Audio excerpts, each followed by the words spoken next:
বহুল প্রচারিত অনলাইন দৈনিক লোকবাণী পত্রিকার পঞ্চম বর্ষে পদার্পণ উপলক্ষে প্রতিনিধি সম্মেলন। দৈনিক লোকবাণী ডেস্ক রিপোর্ট।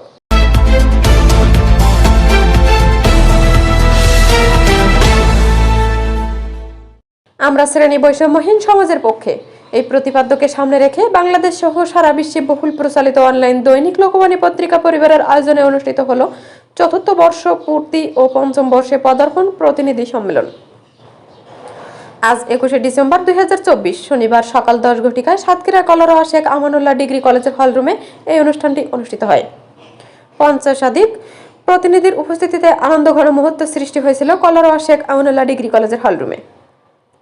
উক্ত প্রতিনিধি সম্মেলনে সভাপতিত্ব করেন দৈনিক লোকবাণীর পত্রিকার উপদেষ্টা মণ্ডলীর সভাপতি মোহাম্মদ রফিকুল ইসলাম, সহকারী অধ্যাপক শেখ আমানুল্লাহ ডিগ্রি কলেজ। প্রধান অতিথি হিসেবে উপস্থিত ছিলেন মোহাম্মদ আবুল কাশেম, সহকারী অবসরপ্রাপ্ত অধ্যাপক শেখ আফিলউদ্দিন কলেজ, বাগাসরা, শার্শা, যশোর। বিশেষ অতিথি হিসেবে উপস্থিত হয়ে অনুষ্ঠান অলংকৃত করেন এস.এম. বাদশা হোসেন, দৈনিক লোকবাণীর মানবাধিকার উপদেষ্টা ও সভাপতি হিউম্যান রাইটস সাতক্ষীরা জেলা শাখা, শেখ আনিসুজ্জামান রেজা, উপদেষ্টা দৈনিক লোকবাণী ও হিউম্যান রাইটস সাতক্ষীরা জেলা শাখার সাধারণ সম্পাদক, অ্যাডভোকেট ইয়ারুল ইসলাম, আইন উপদেষ্টা দৈনিক লোকবাণী, মোহাম্মদ রুবেল হোসেন, বার্তা সম্পাদক দৈনিক সাতনদী, মিজানুর রহমান, তরুণ সমাজসেবক ও প্রতিষ্ঠাতা চেয়ারম্যান, সোনাবাড়িয়া সমাজ কল্যাণ সংস্থা, কলরোয়া, সাতক্ষীরা। অনুষ্ঠানটি সঞ্চালনা করেন দৈনিক লোকবাণী পত্রিকার প্রতিষ্ঠাতা কবি ও সাহিত্যিক আবু বকর সিদ্দিক। আরও শুভেচ্ছা বক্তব্য রাখেন দৈনিক লোকবাণী পত্রিকার উপদেষ্টা নয়ন রঞ্জন মজুমদার, উপদেষ্টা দৈনিক লোকবাণীর বিল্লাল হোসেন। আরও শুভেচ্ছা বক্তব্য রাখেন উক্ত পত্রিকার প্রকাশক সম্পাদক মোহাম্মদ নাজির হোসেন।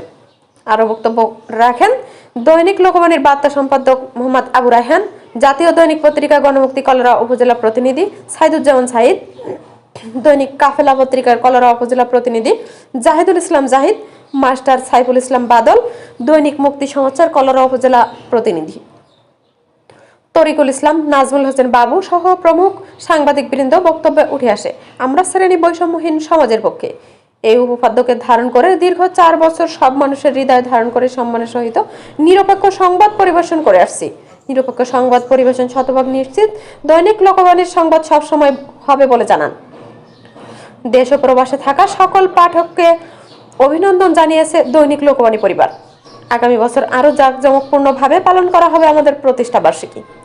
সাতক্ষীরা, যশোর, খুলনা থেকে বিভিন্ন স্তরের প্রতিনিধির স্বতঃস্ফূর্ত আগমনে সার্থক হয় এই অনুষ্ঠানটি।